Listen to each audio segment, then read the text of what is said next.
I am so fucking with you. Did you think you were on the wrong channel? Were you like, wait, I thought this was Pocket Locker 86. I thought maybe this was going to be Jay Bundy. Whoa, what? Oh, man, I thought I was on. Did you think you were? No, you were not on the wrong channel. That's right. The rising superstar herself, Gutsick Gibbon, has taken notice of the United States champion of word wrestling entertainment, and I am going to review her whole video all about me for you on the show right now. Let's do it.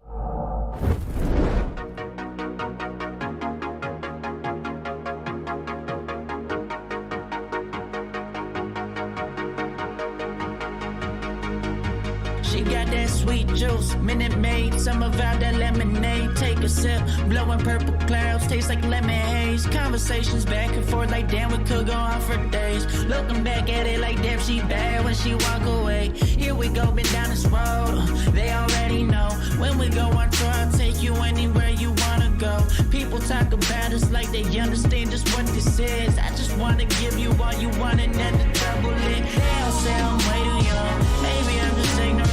I won't find nobody like you on some real shit. Spend a couple hours on the phone. Hey, I don't wanna let you go. I'll be all about you, babe. I'll be all about you, babe. Saying so unless you don't know, they won't find what we got. What's up, Satan's little helper? I see you. Way to be first. Go fuck yourself. You have lost your mind. Homosexuality should be a crime. Homosexuality should be a crime. They ought to take all the homosexuals and put them all on a boat and give them enough gas to get halfway out in the middle of the ocean and let the sharks eat them. And just send them somewhere. So there's no way to stop me. There's no way to stop the truth.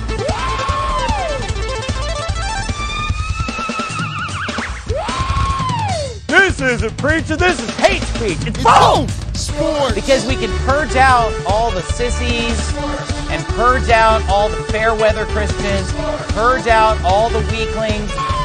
Sports. Because we're supposed to be treating them lovingly and respectfully. Even though the Bible says they're filthy and vile. I mean, I know some of you guys are We are so don't act like I'm all alone up here. Some of you thumbed up some of those comments too, didn't you? I'm just saying, look, hey. Champions have championship responsibilities. Amen, hallelujah. What's up, Richard Taylor?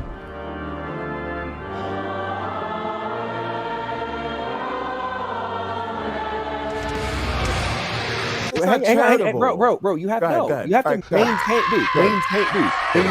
maintain. You have to act like a fucking adult, bro. We're about to get into some more LPP coming up tonight. In terms of reality. Stupid ass house nigga. And not the fucking myopic, fucking juvenile worldviews. Flag waving phony Christians. Whoever fucking talks next while I'm talking is out. Fucking, okay? I'm gonna make a fucking point here, and if I get interrupted, you're gone.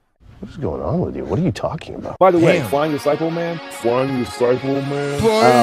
can't handle fucking people using strong language, fucking. Like I said, I come in the name of Jesus by the power of the Holy Spirit. I ain't playing with your ass. Don't call up and play with me. Go, play with the children. Okay? Go play with the children, fine, man. Flying Disciple Man. Hubbard is the true God. I don't give a fuck what you think, If you can't handle the the heat, then don't come. So you know I ain't worried. Beyond. Yeah, Nana, don't come. Cut that bitch off. Turn that poop into what? Turn that poop into what? Turn that poop into what? Turn that poop into what? Fucking income fucking poop.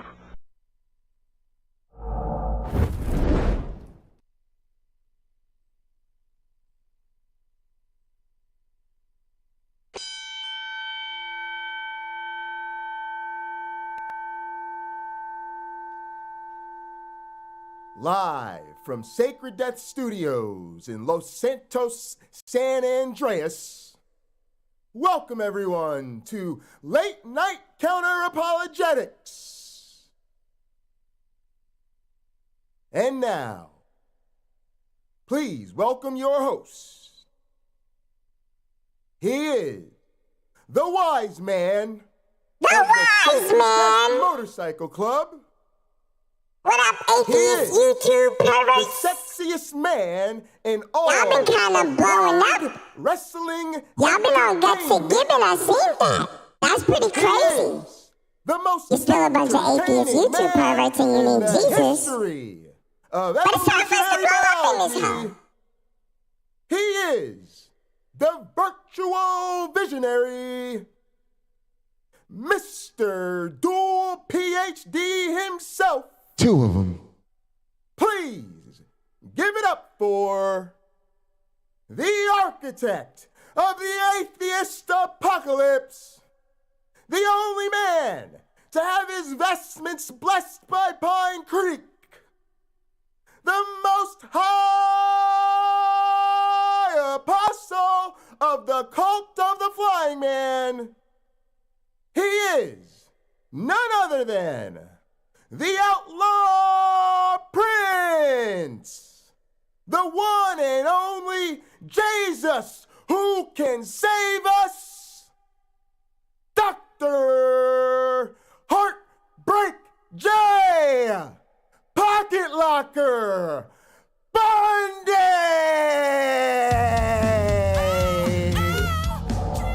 Think I'm cute. I know I'm sexy. I've got the look that drives the girls wild. I got the moves that really move them. I send chills up and down their spines. I'm just a sexy boy. Are y'all ready to go tonight? Oh, my man LPP done fucked up now. He done went and accidentally made me go COVID viral. Let's go. I'll make them hot. I'll make them shiver. Their knees get weak whenever I'm around to see me walk. They hear me talk. I'll make them feel like their God ain't real, cause I'm a sexy boy. Are y'all ready to do this thing? The motherfucking United States champion of Word Wrestling Entertainment is officially in the house for your viewing pleasure. Eat your heart out, girls. Hands off the merchandise.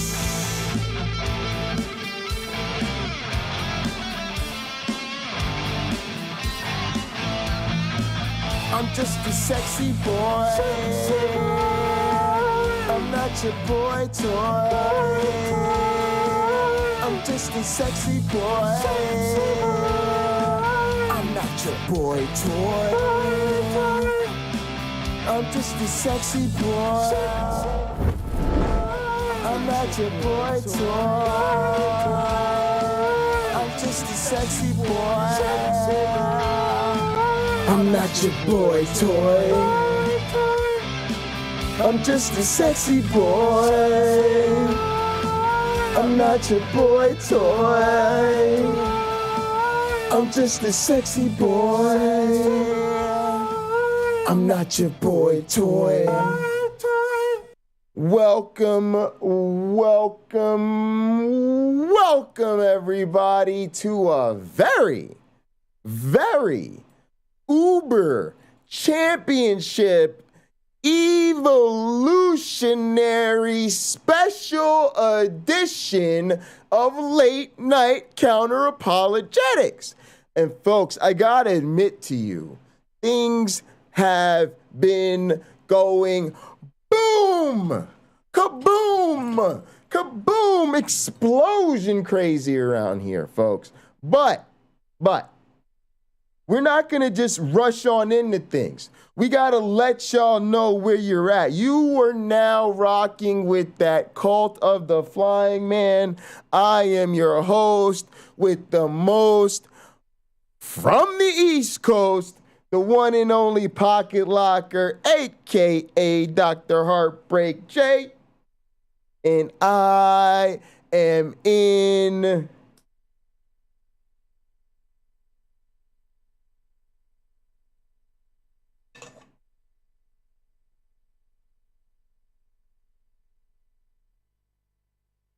airplane mode.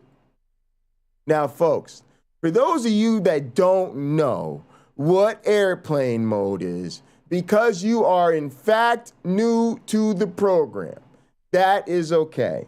What you need to do is don't walk, don't hop, skip, and jump, don't even run.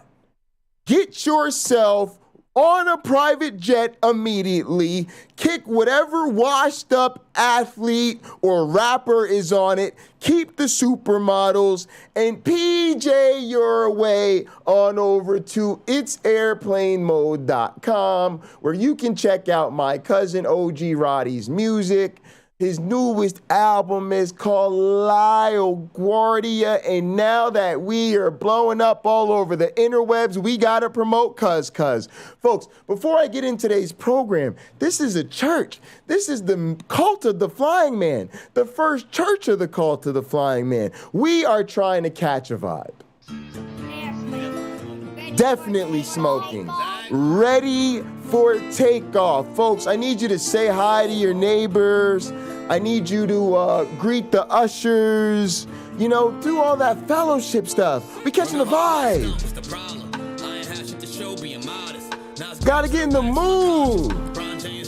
Gotta get in that good mood. Still moving with the pack like my partners. Put the John on them jets cause you wildin'. But the bowl is a party on the island. Moment of silence.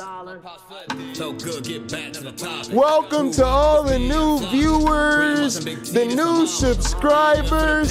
Shout out to the comment section. Amen. Hallelujah. Hold up, blaze through a whole zip. Took a seat at the table of my first flip. Days in red roof for my first whip. Spent the money with the gang, never post pics. Seen a change in the game, had to coach it. Never let them take my wangs in the mold, bitch. Ever made in a month, nigga. Used to serve him at the minute just to front, nigga. Goddamn. Had to grow up quick, I made my own rules. Had my first child, got it jumping with music. Can't really. Are you watching me? I thought by now that you would go and get it, but I could hardly see niggas as this. You should be watching me. Let's go. And I made that tag and went got a What's bag. up? Snake was right. Let's go. Let's go. Airplane mode right now. Richard Taylor's a new sub. Got him steady calling for the mode, but I'm on a roll. Gotta call him back. And that's all fact. I love it. I love to see it. We love to see it. We love to see it. Love to see it. Ladies and gentlemen, welcome aboard. Welcome aboard. All carry-on items should now be stowed securely, either in an overhead bin or under the seat in front of you. All aisles, exits, and carry-ons. All electronic devices should now be. Yo, the production on this track, this whole album is so deep. It's so good.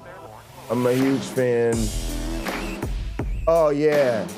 That's that Jimmy Snow music, y'all. All right, anyway, look, folks, for those of you that are new, I want to welcome you to the best church ever. Before we get into the word, before we get into today's official program, so to speak, I have to do what worship pastors do. And one of my primary priestly duties is leading my congregation in communion. And if you got like a typical theist background where you're used to passing around a little corner of a saltine cracker here or there, maybe a little half shot of grape juice, you know, if that's the type of communion you're used to, maybe you break a little matzah. Maybe you break up a little matzah and pass it around. Folks, we don't do that around here. We don't do that around here. The nicest way I could say it is, because that's bullshit. What we do is we crack open that real alcohol. We spark up that real Mary J. We come, we gather around, we break bread, we have communion. So y'all know the drill.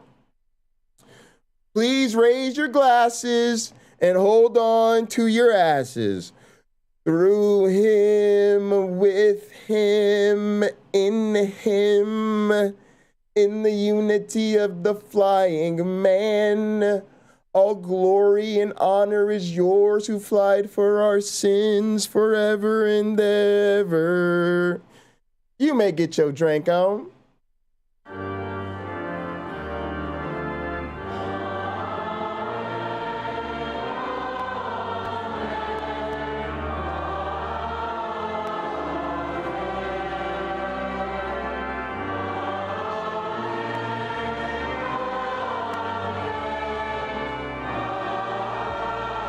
Give it to me.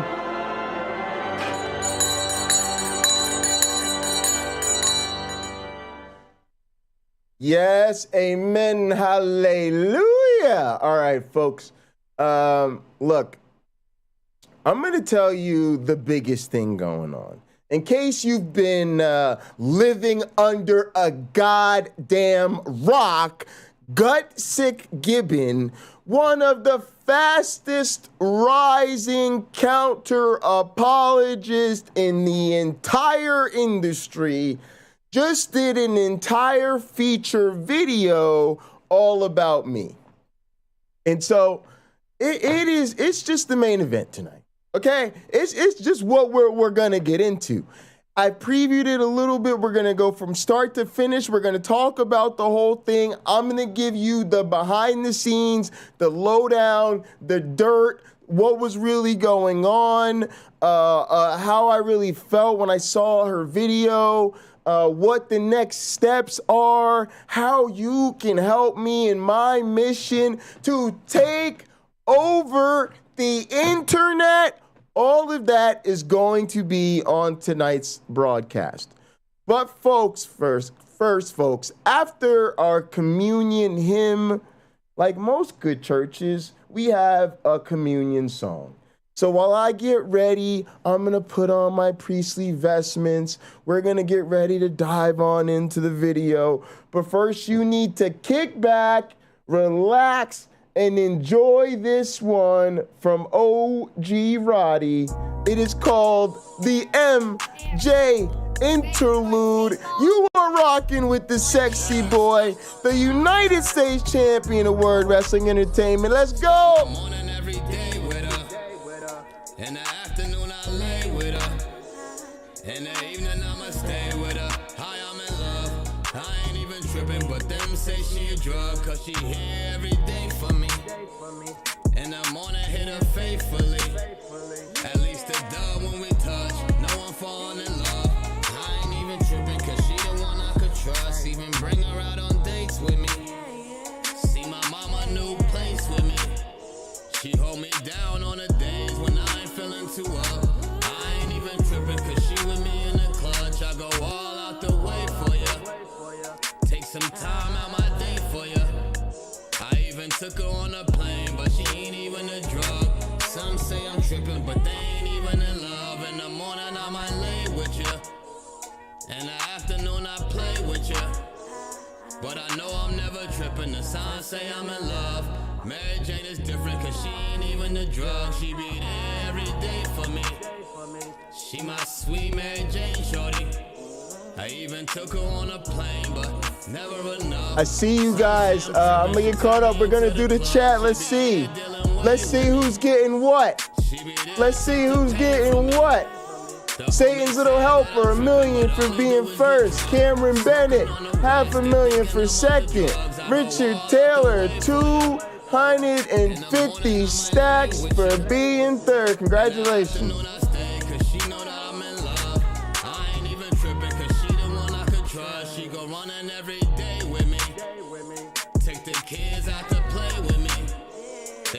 Trippin', I ain't slippin', cause she ain't even a drug. Niggas sippin' lean, ain't worried what's in your cup. In the morning I might play with ya. Take a long walk and stay with ya. She my sweet Mary Jane, and she the one I could trust. Niggas sippin' lean, but me I'm smoking a dub. I go all out the way for ya. Take some time out my day for ya. I even took her on a plane, but never enough. Some say I'm tripping, but they ain't even in love. In the morning I might lay with you. In the afternoon I play with you. But I know I'm never tripping, cause hi, I'm in love. Mary Jane is different, cause she ain't even a drug. Yeah.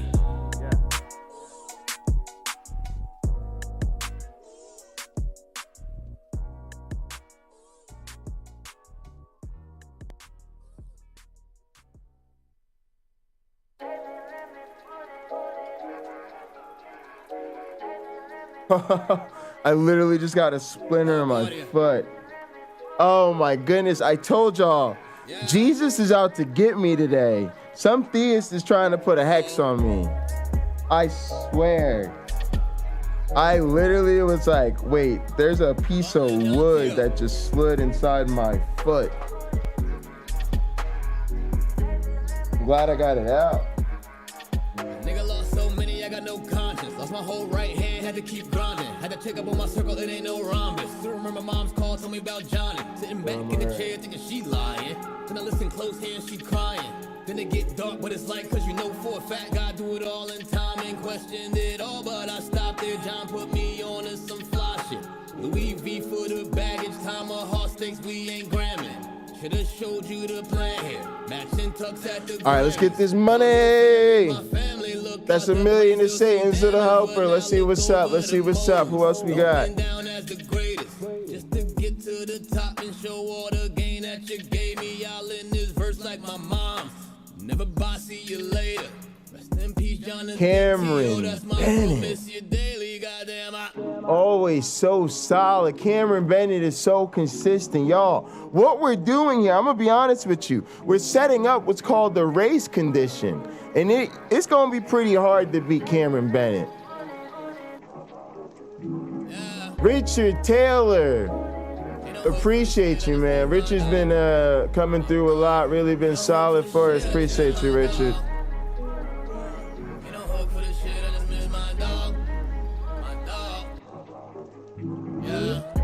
Let me make sure I spell it right. And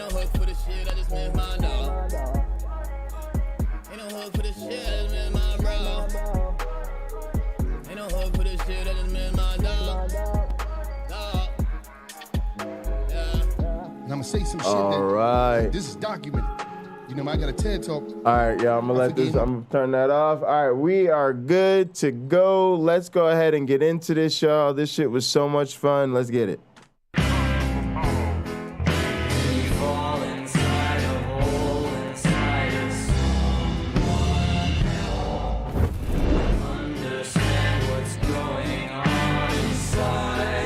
One of the best intros out there.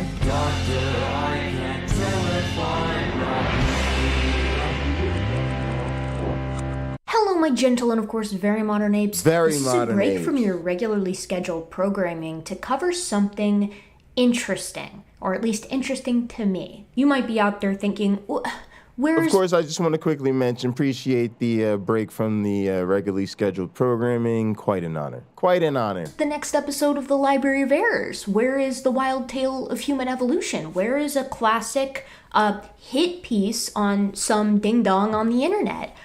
Where is, perhaps, the start of the coverage of the young Earth creationist manga, The Truth Chronicles by my nemesis Tim Schaffee, for instance? Today we're going to be looking at a small clip, and we're going to be discussing how this clip applies to the culture at large, specifically how it represents perhaps a microcosm of the young Earth creationist or generally evangelical Christian outlook on life and outlook on science, and why this is, let's call it, problematic for now. The conversation you're going to see is between an evolutionary biologist and like a bunch of young Earth creationists. It took place in the after show of an unimportant channel. I really don't feel the need to source it. The topic they're going to discuss is the Lenski long-term evolution experiment. Who are you guys talking about? In 1988, an experiment began that aimed to monitor the evolutionary progress, or at least chart the changes, of 12 populations of E. coli in the lab. The experiment is considered a smash success in part because every single one of the 12 populations experienced a fitness increase. But perhaps the most surprising and interesting find was... All right, guys, so I'm going to pause it right there because she's getting into talking about the Lenski lab, right? And the deal is, the interesting part about this experiment is that I worked in the Lenski lab during my time in graduate school at Michigan State, and what you don't see in this video is that that's kind of what triggered me. Like, some of our regulars know, like, I've interacted with LPP before. I kind of know how he is, and he's I don't take it personally, I guess is the best way to think of it. He's treated, No Name rudely and Lena rudely, and maybe, I don't know if Tux was in there, but like a bunch of us, right? So I know what to expect from LPP, and we kind of just roll in there. I think because Danny, shout outs to Danny, Phil Talk on YouTube. If you are not subscribed to Danny, you should definitely be subscribed to Danny. But he sent this over there, I think because he was just trying to get his rocks off and didn't want to be bothered talking to LPP himself. But anyway, it just kind of got me when I think it was Bible Research Tools said that LNCA failed. I don't know. I'm that guy where it's like, say whatever you want about me, but when you talk about my graduate advisor, I'm going to have to cut you. It just sets me off. And I think it's because, while these might just be names on a paper to Bible Research Tools and LPP, it's like Rich LNCA is a person to me, and I cannot put in words everything he's done for me and helping me get my career started as my graduate advisor. He was like just an amazing person to have as a graduate advisor. And I don't want to get all choked up or whatever, but it's just, that set me off. You're just like talking about my family, just don't do that. Don't do that. When you do that, you get the sweet sin music. Was the ability of some of the population, specifically the ARA3 group of E. coli out of the 12, to metabolize citrate in an aerobic environment, something the ancestral populations could not do. Part of the reason this is interesting is because the new strain of E. coli, which can do this special metabolism of citrate, is technically a different species from the ancestral population, which is defined in part by its inability to metabolize citrate in an aerobic environment. So not only did we get a real beneficial mutation observed in the lab, that is the duplication of the original CYT gene, but we also got a speciation event. So this is kind of your young Earth creationists' worst nightmare. Not only that, but this... I've been thinking about this too. Pause this fucked up ass tape. The way that line really meant a lot to me. There's a lot of things that she said there that in this video that mean a lot to me. And a lot of it's just because I think she's such a great science communicator. And so I have so much respect for her because she's one of my favorite YouTubers. But on top of that, I kind of look up to her as a science communicator. And even, honestly, as a content creator, like, she's been able to build her channel and her community literally around her science, almost, mostly. Whereas, like, for me, it's been mostly other stuff. And I'm still learning how to actually make content related to my work. And so, yeah, I just, it means a lot coming from her. Roll the tape. Also meets the definition Michael Behe, a popular intelligent design proponent, put out of an irreducibly complex system evolving. I may have goofed some of the minute details there, but really the takeaway is that this experiment is hailed as a pretty important one, pretty monumental one for biology in general. There really isn't anybody out there who doesn't understand the magnitude of what was done. And this experiment is still ongoing, so folks still do work in LNCA's lab and continue to monitor the progress and evolution of these 12 populations of E. coli. All right, guys, so if you need a brief summary, he started with a single genotype of E. coli. He isolated that into 12 separate flasks, and for now, over 30 years, the 12 populations have been evolving independently in glucose, and they've all improved in that environment. It's led to a lot of other really amazing experiments, but the most famous result is one of those 12 population evolved the ability to utilize citrate, which is kind of just hanging around in their bacteria food, as I like to call it, but they don't utilize it. And so by definition, this species of E. coli does not utilize citrate aerobically. And so, or anaerobically. And so evolving the ability to do that in a lab was sort of considered the speciation event that they're referring to. So, just wanted to briefly summarize that again in case you're just rocking with us. All right, here we go. Sit back and take an antacid for your ulcers, and let's watch this conversation play out. I'll be dipping in here and there to give my thoughts and Where's opinions. your wrench? Initially, it was Oh my show goodness, for that's crazy talk. evolution debate. Oh, you guys are beating down on evolution again? No, not too much tonight. It was more of a analysis of the debate itself. Our boy in the bottom left, bathed in the purple lighting, is the hero of the story. I really like that line. Hero you of guys the beating story. down on evolution again. Sounds like something that, like, my uncle would say to me when I was play fighting with my bigger, stronger cousins who could definitely kick my butt. But, Erica, you getting the best of them again? And I'm like, yeah. Humor the kids. One of the things we were going off, at least I was going off about earlier, is the guy that was in favor of evolution. I mean, his talking points were hilariously bad and just hilariously bad. Didn't actually. I've interacted with him myself a couple times, and I know he doesn't actually understand the points he makes, and then he claims that they're proven beyond all doubt, and it's like, okay, buddy, but. This is pretty rich coming from John Maddox because of all the young Earth creationists that I've interacted Pause and fuck with. that bass tape. Go fuck yourself, Erica, because the one thing I didn't want to get out of this was learning his name. Like learning his government name that his mama gave him and shit. I wasn't really looking for that. But I guess, look, guys, check this out. This is crazy. Check this out. I guess since 15,000 plus people and counting have seen this video, I'll let it slide this one time.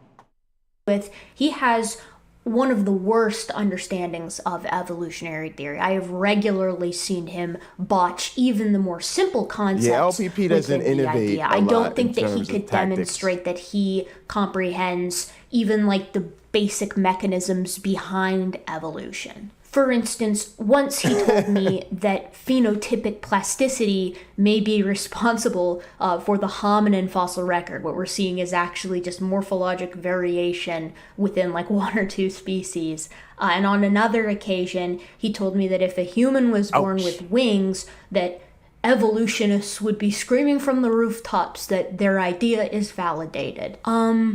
No, Professor X, that's not how it works. John's also got this big Google Drive full of papers that he claims supports his idea of intelligent design, because John is a young Earth creationist. This is something he definitely doesn't want you to bring up because he can't defend it, but he's also primarily pushing the idea. Pause the tape.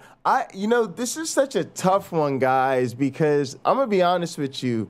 There's really nothing about evolution per se that commits you to theism or atheism. Like that, it's science, right? So it's doesn't really have anything to say about those matters.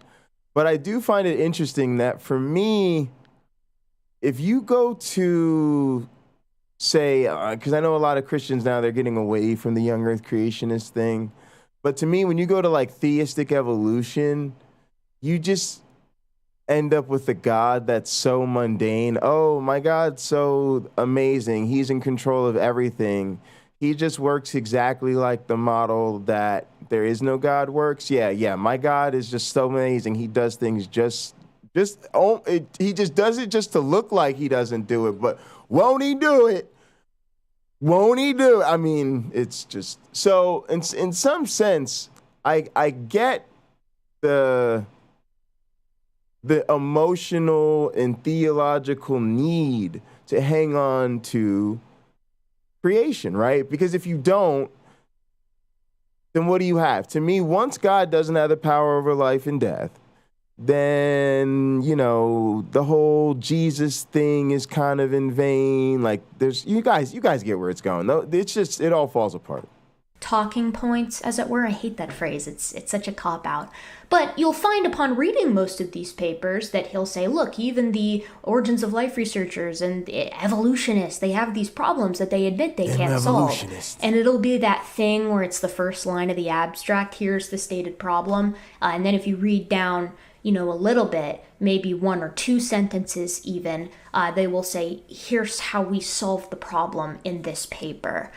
So John is really just using them to say, see, there was this problem, without actually criticizing the solution that they present. It's pretty lazy, but I've come to expect that from him. He also does a lot of arguments from incredulity, which, I guess a lot of these upper level papers would seem pretty unbelievable to someone who has trouble grasping what fitness is, or like how natural selection works on populations. It would be kind of like someone who had never taken pre-algebra cracking open a calculus book and saying like, this is gibberish and nonsense. Like, how could anybody believe? And this is the thing too, right? Because it's just like they treat this stuff like the Bible. You know how they're all like, they believe in the Bible, but they don't really read the Bible, right? They claim to love science and be really big fans of science and super into science, but they don't really read science. And all the science they do read is the stuff they like went out of their way to find this sort of, weirdo stuff that undermines, conventional science in favor of whatever conspiracy theory or myth they're trying to support. It's just it's a really weird way to go about this. But as I like to say, you don't have to put that kind of extra attention on yourself. You can just say, hey, I'm a Christian, this is what I believe, and we'll be like, cool. But then when you're like, no, I'm like the scientific expert and I know all about this, and actually I know more than the experts do. It's like, that's really weird, because you seem to be lacking the foundation, and it seems like you didn't make the effort to get that foundation. Yeah. Let's go. That this actually works. It's like, well, you do have to have a foundation. Do I have nightmares about Kent Hovind? Let's not talk about that. Concepts. If it's not clear, I don't like John. I think that he's rude and a bully, and I think that he generally has no idea what he's talking about. Nothing this guy can say or do from this point forward that will convince me that he's not an absolute insufferable douchebag. Which is why he has to shroud a lot of subjects in a language that he does understand, which is programming. Those ID proponents, they're always computer scientists or engineers. Yeah, that's interesting. Yeah, plus there's just no need for the hyperbolic rhetoric about scientific evidence. That's kind of not the thing. It's kind of thing to stay away from. Jay is, of course, absolutely right here. One of science's greatest strengths is its mutability, the ability to change as Rebel Nazarene. Why do you do this to yourself? Why do you think you're probably one of these people too, right? With that didn't go through the effort to like learn this stuff, but somehow that the unconventional. How do you, I think there's a lot of effort, right? Because you have almost like a comprehensively delusional worldview. As new data comes to light. So this older gentleman, Bible Research Tools, comes in and says that he requires evidence for evolution. He wants to be shown the evidence. And then he says, me the goods. Love science. There you go. Evolution is science. That's weird, right? That's kind of like that puts you out on the fringe of science, though, of like scientific perspectives. Yeah, it is weird, Jay. I agree. It's not science. It's consensus, but it's not consensus. It's politics, not science. Consensus is not political, right? And this is weird coming from Bible Research Tools, because like a few minutes later, he notes that science has to be observable, repeatable, etc. Where does he think consensus comes from? The consensus. Also, what the fuck are Bible Research Tools? This is what I mean about people just making some shit up in your faith. Yeah, guys, I've got the official Bible. Like, to me, that is just it's just asking for Bible code. It's just asking for some weird esoteric interpretation. Like, there's no. I'm sure even most theologians see a name like Bible Research Tools and they're like, nope. Roll the tape. Consensus is the result of multiple people running the same experiment and getting the same results across space and time. that's what consensus is. So it is not political, but in fact it's highly important to the progression of what is accepted and considered settled science versus what's still kind of on the table, what's still being debated. This is why it kind of tickles me when you run across a creationist who says things like, we love science, and then right? they don't go with theory, the consensus. for instance, it's settled science.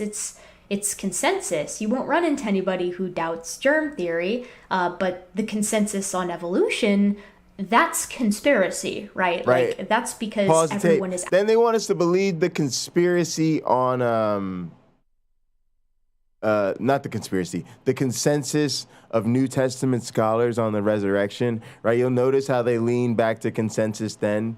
If you ever talk about the historicity of Jesus or the historicity of the crucifixion, you know, any of those old Christian standard apologetic points, they'll always, oh, well, all of the New Testament historians who are also Bible-believing Christians who also go to institutions where they'll lose their job if they say they don't believe the Bible, believe the Bible. And we're like, yeah. Out to get evangelical Christianity. Exactly, Cam. It only matters when it's for their point. So then what is science then? Science is things you can measure, observe, measure, test, repeat the testing. Right, there you go. Evolution, you can't do any of that. You can actually do all of that. What are you talking about? Baloney. Jay proceeds to invite Bible research tools over to his channel so he can show him evolution using computer modeling. Come over to my channel. John kind of implies that it's not evolution unless it's biological. So then Jay says this. Doesn't mean it's not evolution. My point is evolution is really just a theory. It requires three things: variation, inheritance, and selection in time, so that you can have change in a population over generations. And anytime you have those conditions met, you have an evolving system. So we vacuous. That's vacuous. Sorry, Jay. I know you just gave a succinct definition of a concept, specifically evolution, but I don't like that concept. And I don't have a way to respond to what you just said. So, unfortunately, you're dumb. Whether or not I can demonstrate evolution to your satisfaction has zero influence on whether or not you actually are evolved.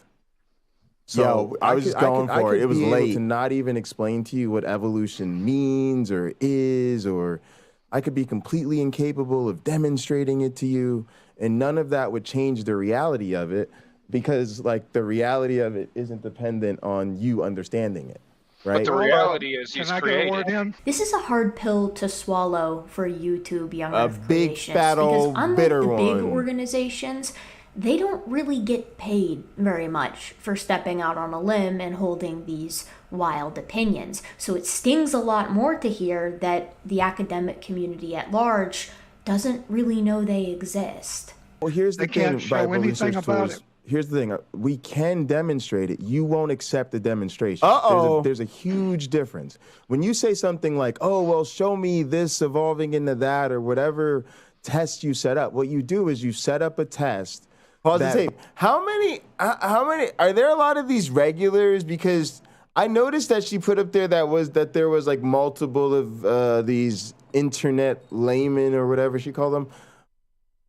I get that feeling because it seems like people he knows, he keeps the floor open to a lot more. Like he never really muted Bible research tools, no matter how wild what he said was, or just how ridiculous he was being. Like there's really no filter on people like that. But, you know, every time I stepped outside of his little tightly confounded space he had set up for me, I got muted, as he's done to other folks. By definition, nobody is saying that that's what evolution is or how it works. And we'll concede, Darwin said scientific revolution. I don't care what Darwin said because I'm an evolutionary biologist and I'm not tribal biased. Yeah, I feel that. It doesn't matter. First of all, he hasn't been proven wrong, whatever that means. Whatever that means. He's one of the most celebrated scientists in the history of science. Like this is just. Well, so it's Satan. Pause the tape. And this is. Oh, it was a perfect moment. This is the same thing about LNCA, right? You know, again, he's now said that LNCA was wrong and Darwin was wrong, and now we're talking about two of the most celebrated biologists ever. And then, of course, now we're, asserting that, and he's going, well, so was Satan. Excuse you? People often say that creationists have these goalposts that are sitting on wheels with like a jet engine attached. I think I've said the exact same thing before. But the more that I think about it, the more that I think it's worse than that. I don't think they actually have goalposts that you can reach. It's a problem because it means that you can never actually present them evidence that would be sufficient. Jay is completely right here. This is why you rarely hear anymore of a young Earth creationist saying, I would accept this as support for evolution. They used to do it back in the 70s they don't fuck with human that no evolution. This is what the perfect ape man, quote unquote, would look like. But as the hominin fossil record has filled out, definitions for what would constitute a transitional form have disappeared, and hominins that meet the previous definition for a perfect transitional are simply called a hoax. Yeah, Mr. Scientist, if you can't make a dog give birth to a pine tree in the lab, then checkmate, atheist. I love it. Love it. The stars do move because of perspective. The star would probably move 1/1,000,000th of a millimeter, and it's unnoticeable except by modern telescopes. Yeah, seriously. Every time I hear Satan these days, and it's in a church lady's voice, thanks to Dana Carvey. Well, it's also interesting, maybe it's because Dana Carvey too, because again, people don't really celebrate Satan. So it's not like it's not like Jesus, where you could think of 1,000,000 people saying Jesus. It's not really a whole lot of people who are really out here celebrating Satan like that. Of course, most of us know even Satanists don't actually worship Satan like that, but they're smart. They knew that. We've really reached a point where the only thing that would qualify as evidence would be to show every young Earth creationist the evolution from the last universal common ancestor to the diversity of life that we have today in real time, a process that would take 3.8 billion years, of course. And that bit on Satan at the end is pretty elucidating. To them, evolution is literally on par with the archetypical character of evil. To accept evolution is to put their eternity at risk. What's up, EA They Dower? cannot be convinced by conventional means. No, Satan was not a scientist. Not a scientist. Say things that are demonstrably wrong. Satan is not celebrated. Not many people celebrate. Okay. So Jay, what is the fidelity rate necessity that you require for your fitness function? No one cares, John. Everyone knows you're just trying to bring... Now, those words, fidelity rate or whatever the fuck he said, that will trigger me for life. I will have nightmares about that. It'll be like a recurring memory where I'm like going up for my PhD in my head again, and I'm getting scrutinized by my committee, right? Because I have this dream a lot where I'm in high school and I have to take this French exam. It's really fucked up, but I always wake up super nervous every time. And then I'm like, oh God, I'm so glad I'm not in high school in real life anymore. So this is gonna be the new one, right? I'm gonna go up to my committee, and they're gonna be like, what was the fidelity rate, necessity of your, and then they're gonna fuck it up too. They're gonna be like, what was the necessity rate conversion of your simulation? And I'm gonna just be like, oh my God, it's all falling apart. It's all falling apart. Mayday, mayday, pimp down. It's really tough. Bring it back to programming so you can look like you know what you're talking about. No. In order for evolution to actually be plausible in the real world, you have to have the fitness question. A fidelity necessity. You don't. Listen. There's papers. I interviewed a PhD biochemist. Okay. Who is do you see what? Can you read my name to me? Can you just read my name? I don't know where we got the names. I see. You have what PhD. does it say? Congratulations. Do you know what they're in? I think one's evolutionary biology, and I'm assuming something's in. Yes. So I don't give a fuck what other evolutionary biologists say, because my job is to argue with other evolutionary biologists and tell them they're wrong. That's right. So I'm quoting. Listen, Okay, Jay. I'm gonna pause it there because people really love that line. I'm gonna let y'all hear it again. I'm wrong. Okay. Evolutionary biology. I think one's evolutionary biology, and I'm assuming something's in. Yes. So I don't give a fuck what other evolutionary biologists say, because my job is to argue with other evolutionary biologists and tell them they're wrong all the time. So exactly. This is what people don't get about science. People, like, I did not spend 10 years in motherfucking grad school to get a PhD in evolutionary biology so I could do my goddamn thing and figure out my opinion about some evolutionary issue and have a motherfucker walk up to me and be like, oh, well, you know, so-and-so, this evolutionary biologist, well, they said this other shit. And then I'm going to just be like, oh, well, fuck out of here. Fuck me. The fuck was I think? Well, I guess if you're quoting an evolutionary biologist, fuck what I think, huh? I guess, or better yet, they really think we be writing to the National Science Foundation, right, or like the National Institute of Health. Yes, the real organizations we have to ask for money, right? And we be like, hey, all us evolutionary biologists, we agree with so and so. And we've all been watching LPP, logically plausible, probably a douchebag on the internet with Bible research tools. And at first we were kind of skeptical, but we looked in the Bible research tools. And anyway, they quoted this evolutionary biologist, Maximilian Burhausen, right? And when they quoted Maximilian Burhausen, we were like, oh, fuck. Oh, we gotta. And then the NSF is like, oh, well, since you're all agreeing and this is all a Southern matter, here's tax money. No, I tell my colleagues this all the time. I am trying to start a fight. I'm here to argue. I want to read your paper and tell you it was bad. Right? I want to go up for a job and tell you, no, you shouldn't get that job. I should get the job because my research is better than yours. That's what this is about. It is a competition. Other evolutionary biologists are my motherfucking rivals. They are the enemy. They must be dealt with. Quoting some goddamn evolutionary biologist to me. Fuck out of here. Okay, you quoting, cool. Listen, I'm... Okay, Jay, I was talking, and then you started being a dick. Okay, so calm down. John's channel is a haven for free speech, but he will mute you if you disagree with him or make him look like a fish-brained idiot. This is another microcosm of general creationist behavior that I see a lot. They like to collect PhD quotes like they're Yu-Gi-Oh cards to whip out whenever they're going up against the opposition. Cards. But then they won't actually have conversations with PhD holders who hold the position they disagree with, because then they can't just parrot the ideas or the quote mines. They have to actually show that they understand the concept, and they have to justify their opposition to it. This could lead to some very embarrassing snafus, so they tend to just avoid it altogether. This is why, for instance, Donnie won't have a conversation with Dan, as I mentioned in my previous video on the Pause the tape YouTube channel.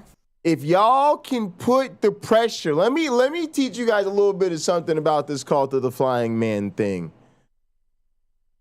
We're the bad guys, obviously, right? We're the atheists. We just want to sin, right? So we're not here to make friends.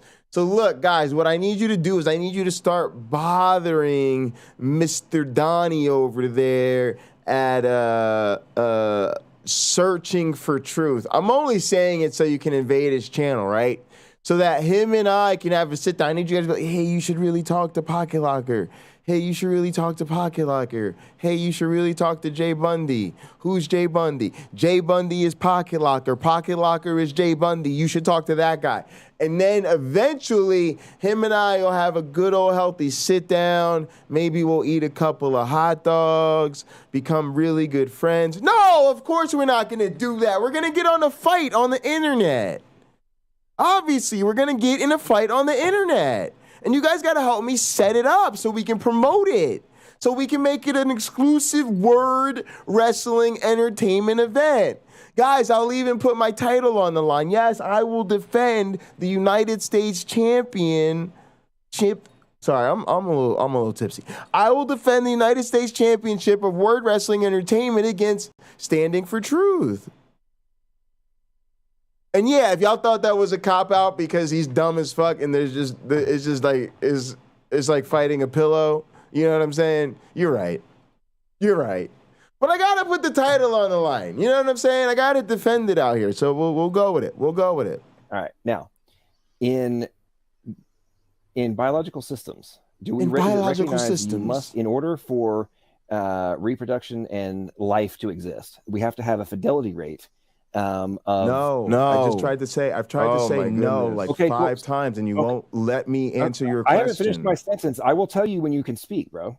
I know you're the big dictator. Go ahead. I'm making a point, and I will yield, and you can respond. Okay? Sure. Shout out to Erica for getting that in there. With the Xbox, so you can play with it when I'm done. You're such a baby, John. Jeez. Jay, I have read papers out the wazoo on this topic. So have I. Oh, out the wazoo, you say? Pause the tape. Look at y'all. Y'all can see Bible Research Tools. He was so happy to get in there. I have too. Oh, why do y'all keep embarrassing yourselves? Guys, can I be honest with you? Like, I'm really disappointed. You got to remember, I used to be a Christian, right? And so the emotional part of me that's like still in touch with my childhood and shit, right? Like really wants there to be like this super rational, logically consistent, like arguing for Christianity. Like, oh no, you could really look at it like this. And it's so terrible that it's always the worst. Christians really do get the worst of everything. They're the worst scientists. They have the worst logic and reasoning. They never, like, I got bored of watching Christian versus atheist debates because you spend half the time watching the theist be wrong, right? They're just wrong, right? They're just wrong the whole time. And you realize I'm spending half this time watching you be wrong. I'd rather just watch an atheist lecture and get pretty much all my content being spot on, rather than having to suffer through half nonsense. And I just wish y'all would do better. You know, that's part of the reason our streams are so small. It's part of the reason, you know, Erica's a superstar. She's really one of the best out here. And look at this, 15,000 views, that's like nothing. It should be like 15 million views. But why is it? Because the opposition is such weak sauce. Y'all need to step your game up so we can really start to take this content to the next level. Well, let's get you a tenure track position, huh? The purpose of reading a lot of papers is to further understand a topic and where the field is at with regard to its minutia.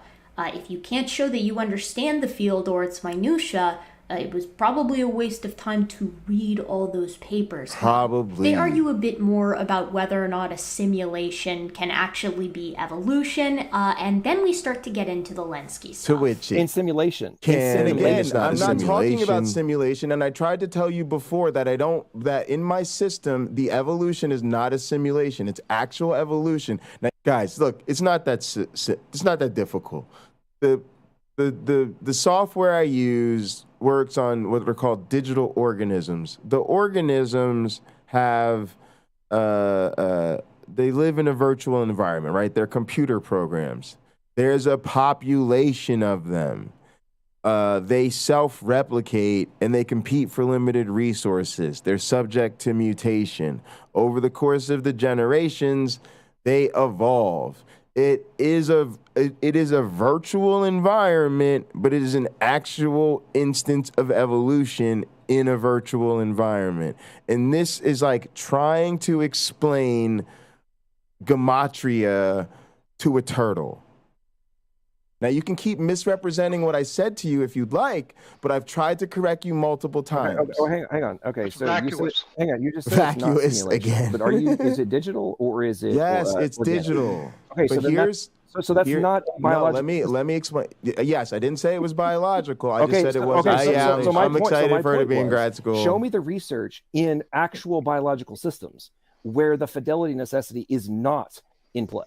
Bro, I just spent 10 years in grad school, and the word fidelity necessity was mentioned 0 times, is what I'm telling you. Biologists do not talk about this, and whoever told you they don't. I just graduated from the lab that runs the longest running evolution experiment in the history of science. And what happens next is kind of like what happens when a little dog gets off their leash and goes off to try to fight a mastiff. They think they're prepared, but they are not. Are you saying that in the, I think it was the 2019 paper update on the running experiment you're referring to, did they not talk about the reduction in fitness overall? Yep. As a result of that, and as evidence in the experiment? Nope. Oh, really? Yeah, all the populations have improved in fitness. What are you talking about? What are you? Are you serious, bro? I've literally read the paper where they talked about this. Oh, you literally read the paper, John? He literally worked in the lab that ran the experiment the paper you read was on. He acted in the experiment, like real scientists do. Like real scientists do. Now, folks, I can tell you this. It's not an attempt to me, in my mind, it's not about arguing from authority, because I know that some people will hear that. But to me, it's about charitable listening and recognizing when somebody is in a position or has a certain experience where you at least want to hear them out and realize that they might be in a position to inform you, rather than telling them they don't know what they're talking about when they tell you that something is, was pretty much their job or is an extensive part of their training. That's just it's more about the desperation of the tactic rather than being personally offended or trying to be like, hey, you should listen to me because of my background. It's just like, you're just like, really, dude? Okay, please school me on that thing I do for a living. I just can't wrap my head around this kind of condescension. Like, he sounds so sniveling the way he comes out and tries to get at Jay. Like, well, I read the paper. Dude, what? Not to mention, Jay is obviously correct here. He worked on the experiment, but this can be found in pretty much all the literature on the subject. All 12 populations increased their fitness, their relative fitness. All of them increased their cell size. They all managed to specialize further when it comes to being efficient in their environment, that of glucose. And we're about to talk about the citrate mutation as well. Dude, I just grabbed. Do you want me to? I know. Can you share? Can you come on, bro? Okay, I don't care if you graduated from the lab. Were you actually involved? There's a yes, lot of things, I'm published. Were you on the papers. paper? Were you an author on that paper? Oh my goodness, bro. Were you an author on that paper? Yes or no? Oh my goodness. Hang on. He won't answer you. Well, according to the LNCA lab, I worked in the LNCA lab. Well, were you on any of the papers that came out of the LNCA lab? Yes, I was on several of the papers that came out of the LNCA lab. Well, unless you were on this specific paper, I can only conclude that you have no idea what you're talking about.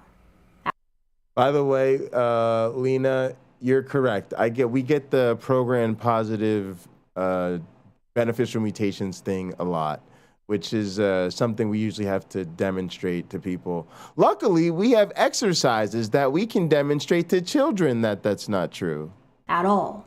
I got it. Do you want me to pull up a paper? Do you guys want me to show you evidence? If I show you evidence, you're gonna accept it? Did you publish any of those No, papers? I wasn't. Yes, I was on some of those papers. I was just going to show you how the fitness has increased over time and continues to do so, and will continue. You can't even read your own paper. The rate of fitness increase. Right there it is, guys.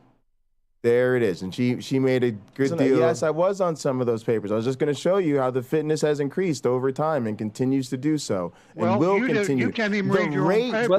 You can't even read your own paper.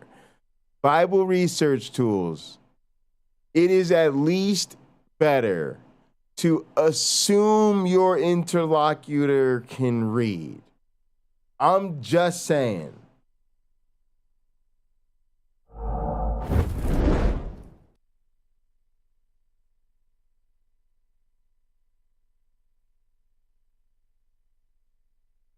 Yo, that shit was crazy.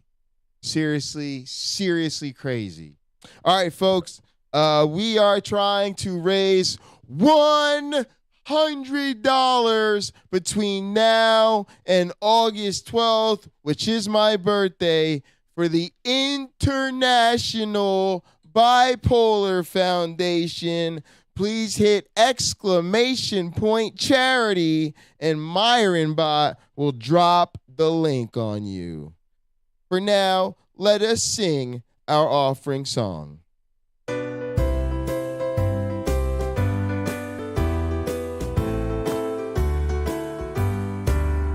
If you're happy, put your money in the plate.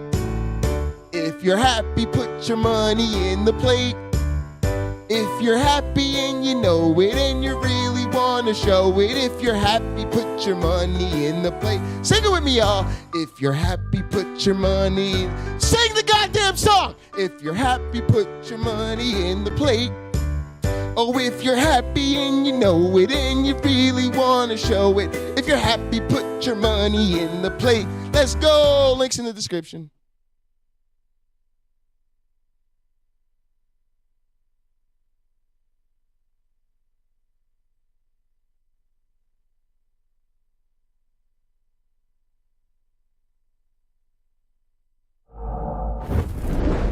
Oh, I feel the spirit of doubt in this place. But the rate but of fitness increase has improved.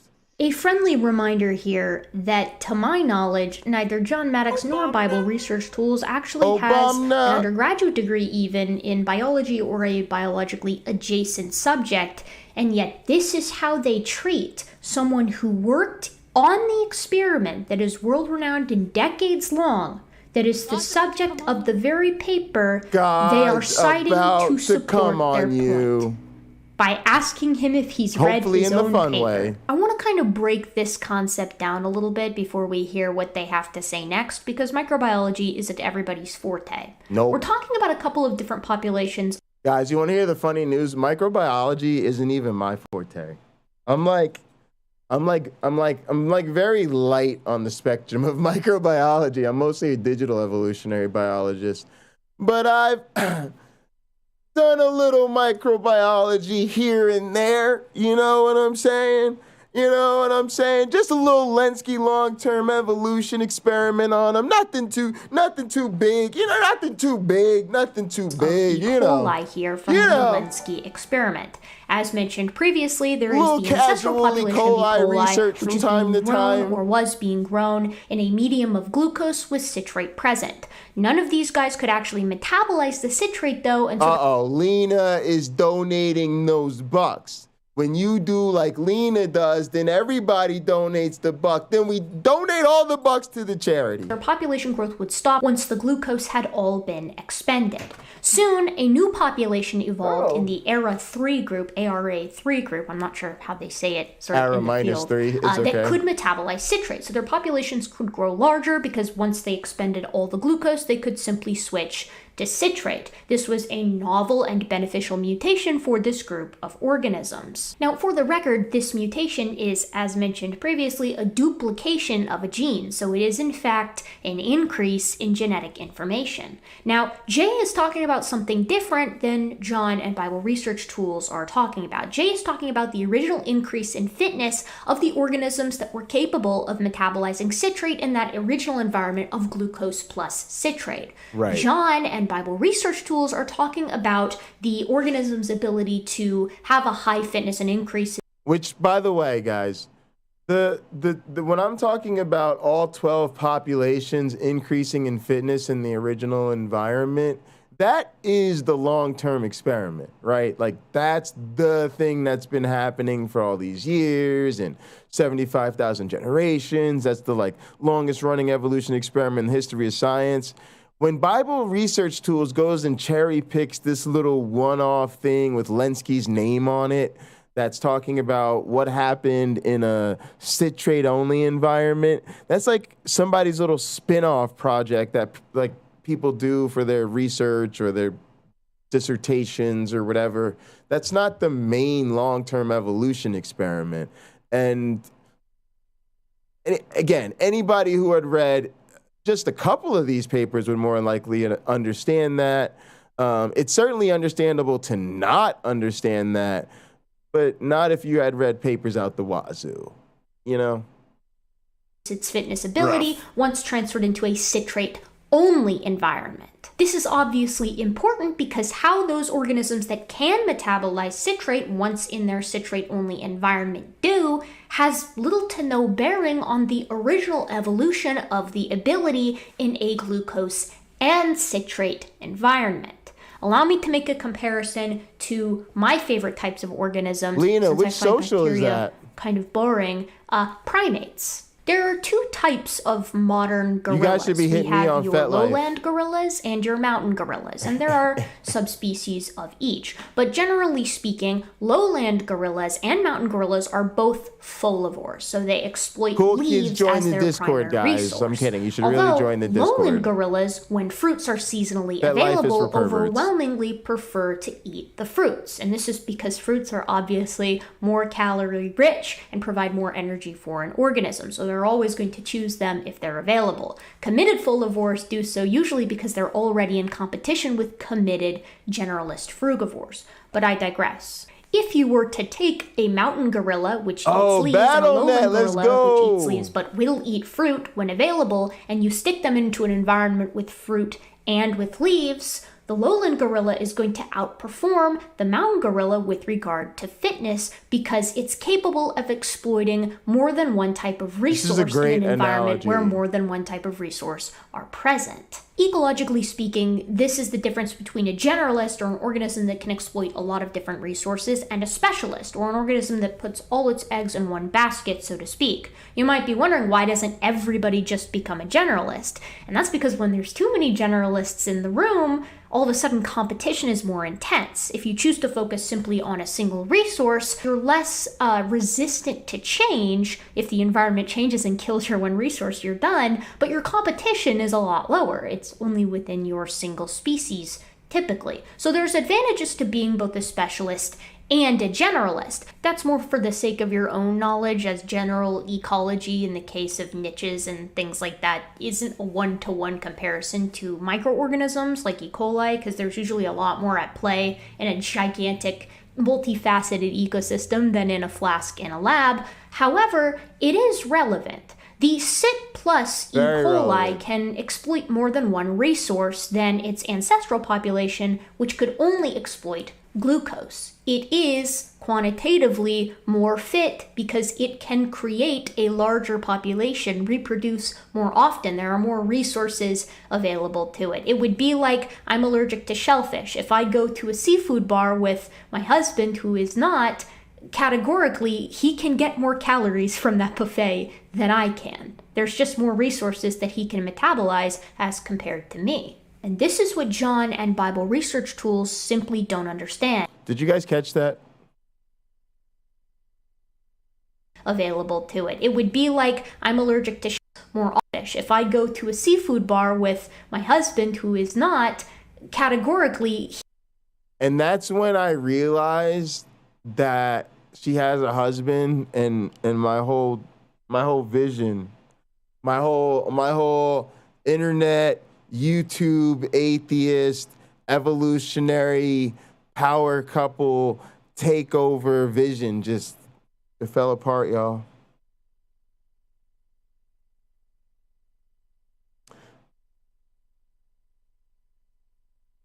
What am I gonna do? What am I gonna do?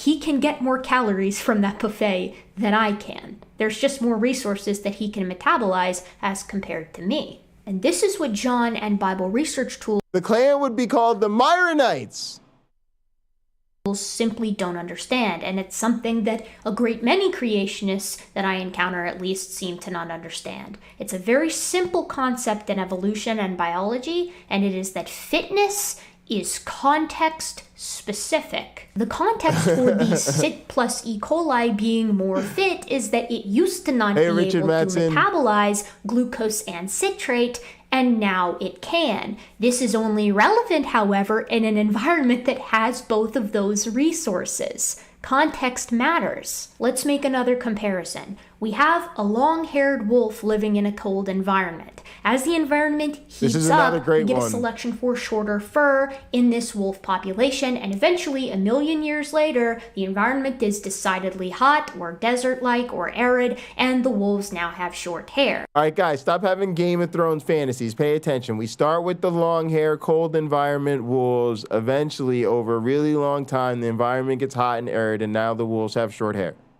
If you compare this modern wolf to the ancient long-haired wolf in the context of a desert, it is more fit than its ancestor. But if you take it and plop it back in the Arctic and somehow time travel back and get a member of its ancestral population with the long hair and compare the two there, it has gotten less fit in this environment. Context matters. Yes. But creationists seem to hypothesize fitness as Pause the tape. And guys, this is another important feature to talk about with the LNCA lab, because as sort of boring as E. coli might seem, they're useful. One of the reasons they're useful is because they reproduce really fast. So they go through many generations in a single day. And in the wild, they can go through up to like 20-something maybe generations in a day. In the lab, they go through basically between 6 and 7 generations a day, about 6.6 generations on average or something like that, 6.7-ish. Now, that's nice. But the other really great feature is that you can freeze them, right? And so because you can freeze them, that's what we do is like every 500 generations or every so often you freeze these samples, and it creates a frozen fossil record. And so you can literally go back in time and you take the E. coli out of the freezer, you revive them, and then you compete them head to head against their ancestors or the descendants or whatever, either in the ancestral environment or some novel environment. And that's part of the beauty of the experiment. It's not just the length and observing the changes over time. It's having this frozen fossil record so that you can make those comparisons directly. Now you might think, oh my God, that's amazing. That's like the perfect research system. How could it get any better than that? Your system could be digital, and you could have this for every single organism in your population, and you could have it for every single step in every single organism that ever lived, as well as the entire organism's entire life history. Oh, but it's okay. It's okay. You didn't know that. It's oh cool. In other words, your research could be mine. My research is how it could be better. My actual research. Yeah. Oh yeah. And if you don't believe me, you should ask Chris Lensky, because y'all get it. This ultimate goal to achieve, that there is some kind of ultimate fitness that is good in every context, and that kind of elucidates why they think evolution doesn't happen. Because a lot of times, because evolution is context specific, monkey. Gaining a benefit in one environment means losing. Pause the tape. No name, you're an asshole. The commands are hi, bye, be right back, bye. This fool said front. Go fuck yourself, no name. A benefit in another. The trait that allows the short hair wolves to survive in the desert, short hair, is their death knell if they were transported back into the original environment. They lose the benefit for the cold climate in gaining the benefit for the warm climate. It's a trade-off, as you may have heard Trade-offs. before. But to creationists, this isn't what evolution is. Again, they Pause think the of tape. this. Hey guys, I gotta be a YouTube pervert and mention that part of my research is that I study trade-offs in digital organisms using these experimental evolution systems. So shout out to all my people out there, all my other evolutionary biologists, all 19 of us that study trade-offs in experimental evolution. Hashtag I love you guys. I love you guys. I'm doing it for us. I'm doing this for all of us. For all of us. Yes, yes. This idea of an ultimate fitness or superorganism that is good in any environment it is placed in. This, of course, makes absolutely no sense in a realistic biological context because the environment is always changing. And thus, the ideal fitness in a given environment is as well. All of this is kind of beside the point. Or science. It's not really the reason why I made this video, but I do like to force a little science learning even when we're covering a more cultural force a little topic. Science learning. But they're not dying? What do you mean they're not dying? Of course they die. They have an increased death rate, an increased mutation rate, increased death rate. Yes, we have hypermutators that have increased their mutation rate. What is your point? That in no way. But their overall fitness has not improved. It's literally talked about how yes, it has inside of in the ancestral environment that they're in. And he's so stuck on this increased death rate, like. Nothing about an organism, first off, who gives a shit about an increased death rate? It just doesn't matter. Like, it doesn't mean anything. It's just like, we already said they're hypermutators, guys. If you have a lot more mutations, that includes a lot more bad ones and lethal ones. Also, dying a lot more is sometimes just the thing that happens in a population because they're in a particular state where their life history is not very stable or viable, sucks for them. Like,